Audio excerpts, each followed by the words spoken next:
What is up, guys? Proper Truth here, and welcome back to the channel. So today what I'm gonna be giving you is actually an updated version of the Cyberse Deck, the Code Talkers.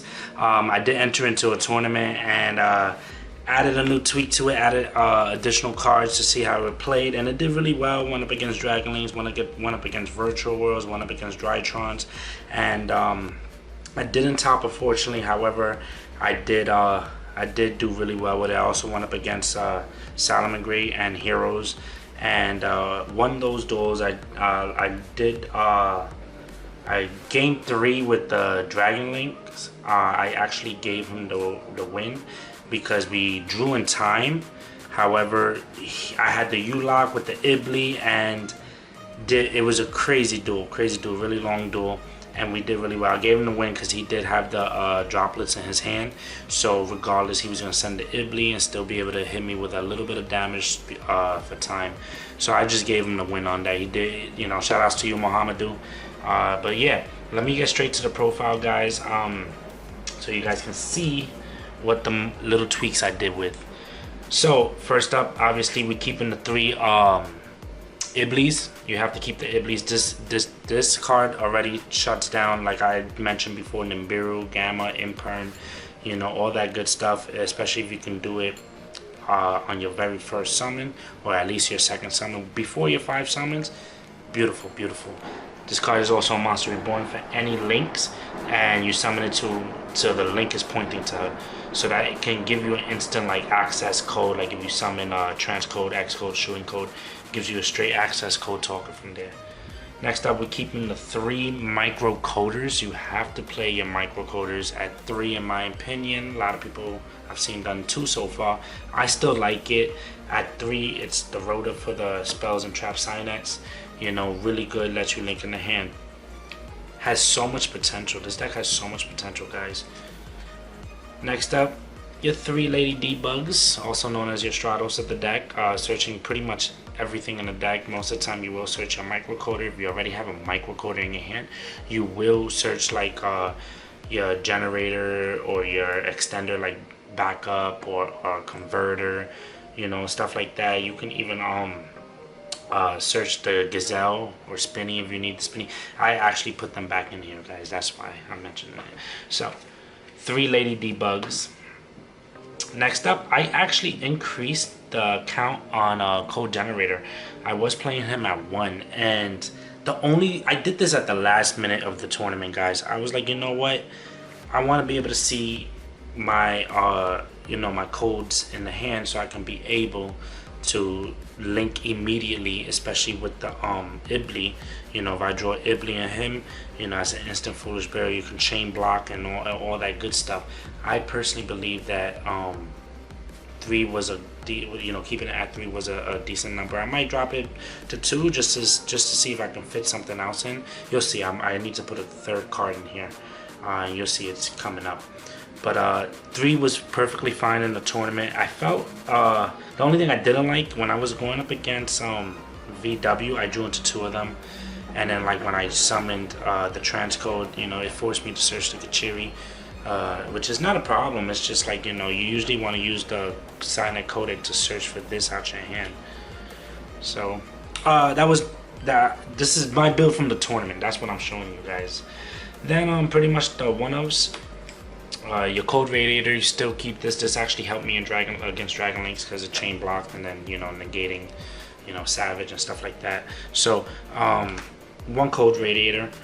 I still play this 1 Sigma. It's a free special summon. You know, this actually, if you have this in the hand with the microcoder, you know, you actually can do your whole play without even conducting your normal summon just yet. So that's why I still say Sigma over addition or subtraction, because if you're going first, you can't really addition or subtraction any of your opponent's monsters because they haven't went yet. So you're forced to summon a monster, like normal summon a monster, then use addition and subtraction. With this, you just flash, free special summon, you still haven't conducted your normal summon.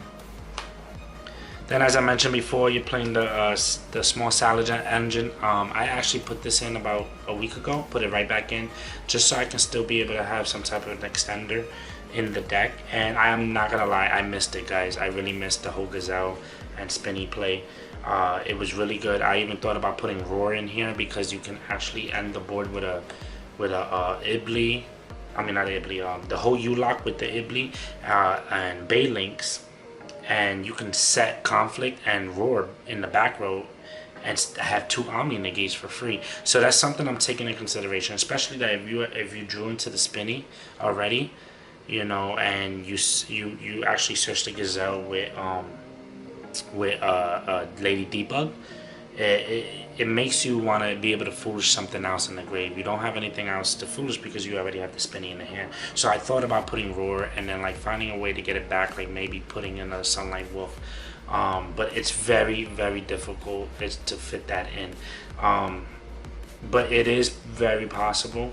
I just gotta figure. It's something to like. It's something like how I had the Cyberse World build. So, but I not with everybody in it. It's just I wanted to focus on maybe even one more card for a Salad Engine. So, yeah, Bay Links and Spinnies definitely are really good no matter what. Then the one backup Secretary, an extender, free special summon if you control Cyberse. Then kept keeping the 2 Parallel Exceeds. I love that this came secret. I'm looking for 1 more Euro. Parallel Exceed, keep it at 2. Don't play it at 3. That 2 is just perfectly fine. The one Gachari, or however you want to call it, this card is still great. Like when I was going against Mohamedou, he actually not Mohamedou, I was actually playing against Jason. That was another deck I went up against, was Orcust, and I went up against Jason, and shout out to you, Jason. He actually was forced to negate the Gachiri because he knew that Access Code Talker was going to come out unaffected, and he did not want that. So I was able to clear his board by forcing him to negate that. However, he won that game. That duel actually, he won the entire match. So shout outs to him. We did go all the way to game 3, so it was pretty cool. So one Kachiri, and then pretty much the last subs is of extenders for Cyberse is pretty much your infra flyer, converter, and dotscaper. Have to, guys. Well, don't have to. Reality, you don't even need to play converter. I just play it because again I like personal extenders in the deck. I feel like a lot of this stuff will come out when Heat Soul comes out, because the deck will dramatically transition into a whole nother build. I will possibly still keep this build and just build a whole new Cyberse deck that's focusing on Heat Soul and OTK and a little bit more control. So for right now, I'm just playing this for extender purposes. And what I like about Converter, I'm gonna tell you real quick, the reason why I do keep Converter in it is because if they imperm your code interverter, what happens is that now, let's say Veiler, imperm, or whatever, they negate interverter's effect. What happens is that usually I like to search Lady Debug with the when you go chain 1 interverter and then chain 2 Signet Codec, and then you search the Lady Debugs, and you're gonna special summon the Lady Debug. I've noticed, like playing in the tournaments, that a lot of people will stop the inverter because of the fact that it's just giving you another extender and they don't want you to extend. However, that makes me change my search now. I don't need to search into Lady Debug now. I'll just search into the converter, and it's a free special summon regardless. So whatever I search, I'm still getting whatever light I'm searching, it's still gonna come out on the board, whether they negate the interverter and then I special summon the Lady Debug, or if they negate him, I search the converter and still get the free special summon out of it because of inverter's effect, just control the cyber special summon. So that's another reason why I kept them in there. Now I'm just gonna show you these 1-ups. Pretty much, I'm playing the 1 Droll, the 1 Ash, and the 1 Nibiru, and the 1 Imperm. I threw Imperm just in there, even though I haven't hit the traps yet. You guys, the reason why I'm playing these at 1-ups is because I am playing double Crossout Designator. Crossout Designator is unbelievably great in this deck. Like, I did really well in the tournament just because of Crossout Designator. And you need this. I need to play 1 more. I'm borrowing 2 right now from Omega, and believe me when I say it did really well. This thing saved me so many times. It helped me 2 OVW, Virtual Worlds. Did I use it against Dragonlinks? I think I used Nibiru. The one Nibiru I had, I actually drew first turn, and he won the die roll, and I ended up Nibiruing him the moment he summoned Savage, and he activated to equip Link Monster. So I drew the Nibiru. That was just ironic. Actually, I think I did. Yeah, what happened was that in game 3, I sided in Droplets, and he went to Droplets, and I went to Crossout my Droplets and negate his Droplets. So it was insane. Like this is yeah, the Crossout Designator makes a big difference. This is a combo deck, guys. So you need to be playing Crossout Designators in this deck. Playing 3 is perfectly amazing in here. I wanted to fit what's his name? Oh my goodness. A Veiler. I want to fit Veiler in here just in case, but it was just too much going on. I couldn't fit it, so I have to see how this works out. It was either adding another Veiler or adding another Ash, and the reason why is because Ash will still be good for you. You know, even if you if you cross out your opponents, you know, you still have an extra Ash that you may be able to use. So, you know, regardless, Ash is great. Droll, you need to have Droll in the deck, because this deck loses hard body to Droll. We automatically lose to Droll. So you need to keep Droll in the deck just in case, for that specific reason. So again, guys, if you can, I know this card is ridiculous. I don't even own these. Again, these are Omegas. It's hard for me to get them, and I'm still trying to get my play set. So and Omega's still trying to get one more, as a matter of fact. So again, this card makes this deck very, very reliable. I met a guy in there named Dom. Shout outs to you, Dom, fellow military friend of mine, and he went into the tournament with the same deck, and he saw me play with the Crossouts, and he was sitting right next to me. He was playing Code Talkers. I was playing Code Talkers. Felt like a tag duel, and he saw my hand with this and whatchamacallit, the Call by the Grave, and I had game from there. So again, guys, this is pretty much what you're gonna be playing in for the Crossout Designator plays. Let me put that over here. 3 Silent Minings. I actually had got recently going back and forth. I was playing 2, and then right before the tournament I threw the 3rd one back in because I just wanted that rota, because I was able to use the Crossout to stop like Ash or whatever the case may be. I was like, yep, that's fine. I needed to throw in the 3rd one. So I like, you know me, I like searching a lot, guys. So 3 Silent Minings. Then obviously search even more with the 3 Silent Codex. A lot of people questioned me in this tournament. Like I was going against Drytrons. They're like, wait, what does that do? I was like, it's a reinforcements of the army for every attribute, and it's not once per turn. I can only search each one attribute per turn. So he was like, what? You can search like 5 times? Yeah, and that's exactly what happened. So he was like really shocked about that. And then double tactics. As I was explaining to Dom, like, you know, he was maining Droplets over tactics. I like tactics in this specific build because of the fact that if you win the die roll, it doesn't even matter if you win the die roll or not. If you just happen to summon your Lady Debug and Veiler or Ash you, or even if they just Nibiru you before you can even get Ibli out, you know, this helps. This is either your mind control, card pluck, or you're just instantly drawing 2. If they ask, you're most likely going to want to draw 2, because if you don't have microcoder, you're going to try to get to it.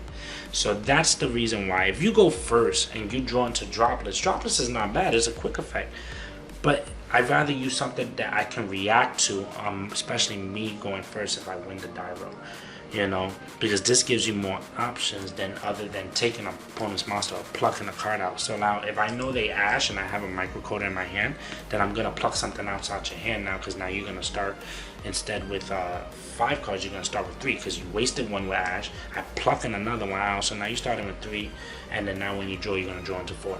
So this really, to me, it's a much more better play than Droplets. I'd rather side deck the Droplets, which I am doing. And then the last spells is the Call by the Grave and the Salamangreat Sanctuary, just like your Crossout Designator, and you need this for the whole Ibli play. And then the last trap, don't forget, guys, I played the Imperm, and you also play the Conflict. So playing conflict and with the imperm in it as well gives you even if you draw into the imperm, it's imagine drawing these or even searching this because you already had the codec in your hand and you set this. Now you have double negate. So the one-ofs that you put in here specifically for the crossout guys also benefits you. So off to the extra deck guys. I'm playing obviously my one baby boy right here, Firewall Dragon. Firewall Dragon is clutch in here. A lot of people hated the fact that I had him as a giant magic specter. Couldn't be targeted, couldn't be destroyed. I even had him unaffected against I think it was against Salad. I made him unaffected. It was either Salad or VW. I think it was VW, to be honest. Also, I did it twice in the tournament. I actually made him unaffected with a Kachiri, and he was 3,500 with 2 bounces, so he wasn't gonna get through. I think it was VW because he was gonna tribute Ibli to summon one of his level 6 VWs, and I was just gonna bounce it. That way he wouldn't be able to activate a VW in the hand and target that. So it was really good. Firewall, baby boy, you got to keep the Firewall. As for the other 2 Link 4s, I'm playing double access code talkers, guys. Double access code talkers is amazing, especially if you're going up against like a deck like Salad or anything that's trap heavy and they actually strike you or solemn judgment you. Even going up against Invoke Dogmatica, shout outs to Pablo. He strikes your first access code talker. What's gonna happen is that he's not gonna realize the second one's coming out. So, and this deck can make Link 4s like crazy, guys. So don't worry if they get rid of one, your other one will give you the game win. Sometimes yesterday I summoned both of them. I had one at 63 because I linked off the Firewall after using his effect with Xcode, and then target Firewall to make him 63, and then I summoned the other one. I summoned an extender and linked it off with transcode after using his effect, and then for the second one target transcode to make the other one 53. So insane, guys, insane. Double access code. Next up for the Link 3s, your 1 X code, your 1 transcode, and your 1 shooting code family. The code family. Standard. This is the reason why you're playing this specific ratio is because of the fact that it's for codec. For Sonic Codec, you need to search your attributes. I even thought about jumping him to 2, but because I have access code talker to 2, I'd rather just keep testing like this. If not, maybe take out a shooting code and put a second transcode. But who knows? Sometimes that shooting code comes in clutch when you need to draw. Especially if they stop your play and you need to extend. Going into that battle phase, having him pumped up because of transcode or Xcode, making him 28, that really counts for a lot. He gets 2, sometimes even 3 attacks. If he's down here and you have a monster up here and transcode hitting him, you're guaranteed 3 attacks. So that means if he destroys 3 monsters, you're getting 3 cards at the end of the damage step, at the end of the battle phase. Sorry. Next up, double code talker. Just double because sometimes you do need that second one. That second one does come up a lot lately. Lately, it's been coming up a lot, so I can't front on that. 2 is fine. It's been working for me. The 1 introverted, this is what I was talking to you about. If they negated to special summon a Cyberse right out your hand, then negate that. Especially if you're gonna look for the Lady Debug, you just search for the converter. Then, if that's the case. 1 Splash Mage and 1 Update Jammer. Update Jammer because it's the OTK. If you're going second, you need to OTK your opponent immediately if they do not stop you. Splash Mage because it's an instant Link 3 right there. The moment you bring back something, you're either going to link it into a Link 4 or a Link 3. Most of the time it will be Link 3. But yeah, 1 of each, guys.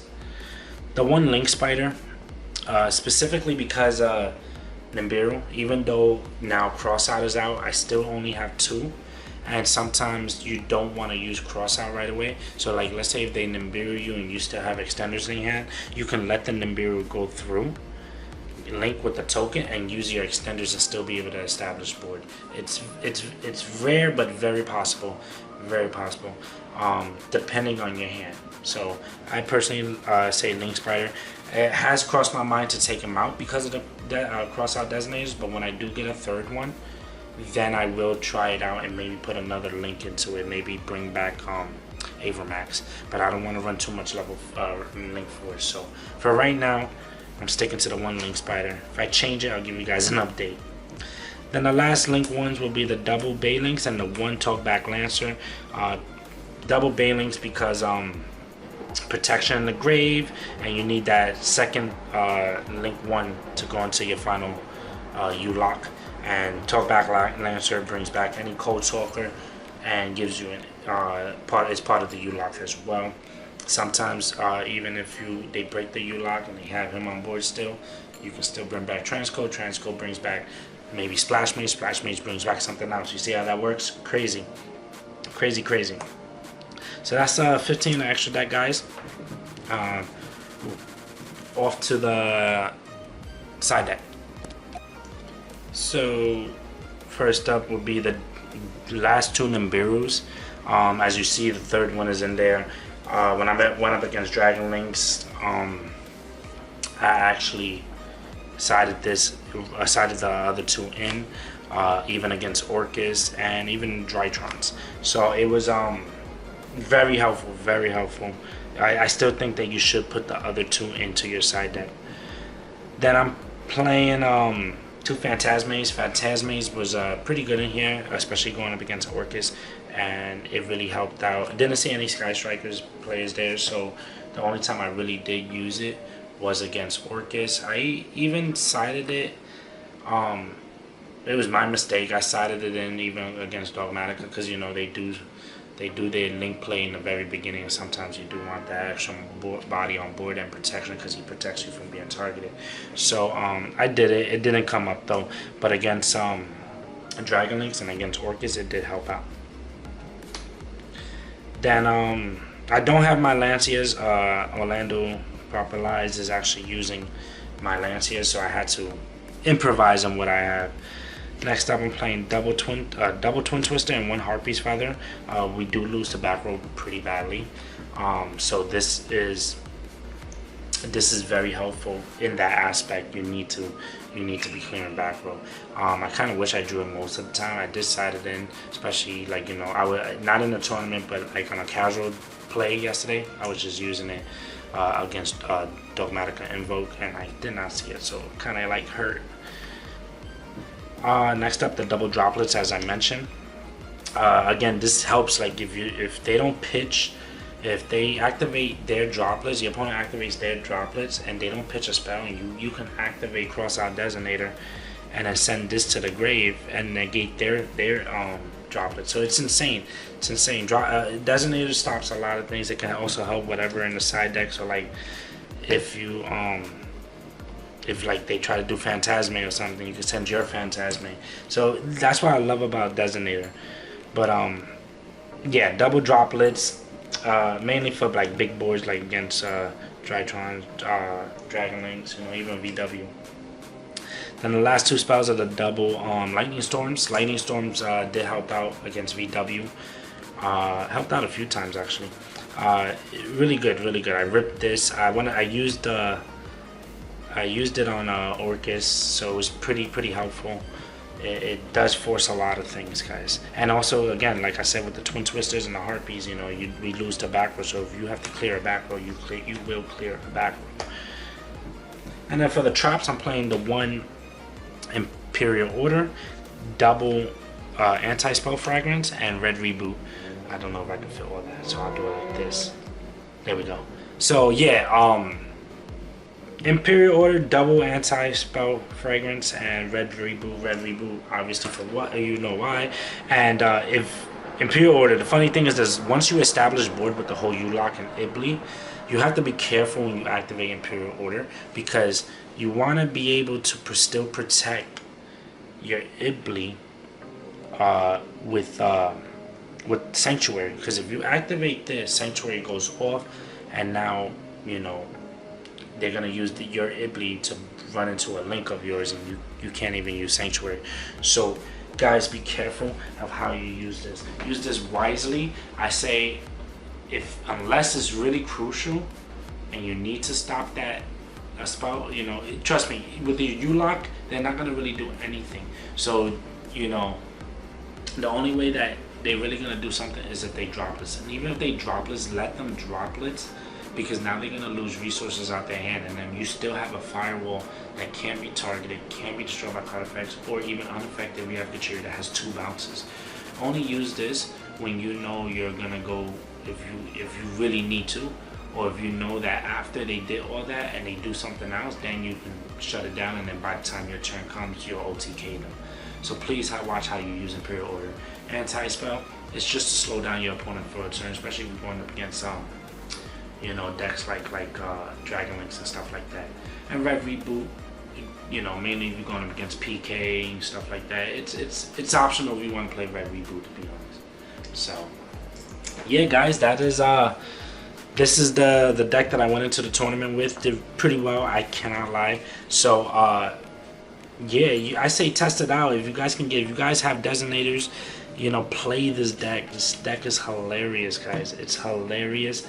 Especially with Designator. I was other than Dom and I thought I was the only one in the tournament with it, and definitely wasn't. I actually bumped into Dom in the tournament, so it was just ironic how there was 2 code talkers. At first I thought I was the only one. I was whooping ass. It was pretty cool. So yeah, guys, if you got any ideas, please let me know. If you I have my TCG player in the description below, along with the with custom made sleeves. If you are looking for yourplaymat.com, you guys can get custom made sleeves from there. My discount is in the description below, guys, as well. So guys, thank you for watching, thank you for tuning in, and I hope to see you at the next video. Later.